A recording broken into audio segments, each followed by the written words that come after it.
How to export audio in MP3 format from Ocenaudio. First of all, open Ocenaudio and load the audio file you want to export. You can do this by clicking on File and selecting Open to browse and load your file. Once the file is open, navigate to the top menu and click on File again. From the drop-down, select the Export option. This will open the export window where you can choose the format for your audio file. In the export window, you will see a list of different file formats.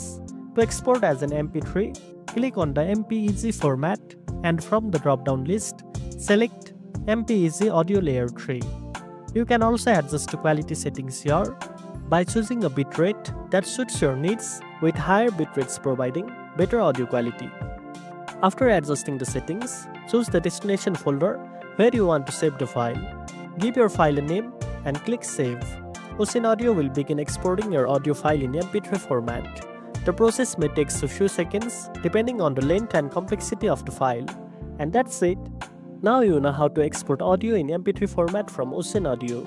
If you found this video helpful, don't forget to like, share and subscribe for more tech tips. Thanks for watching and I'll see you in the next one.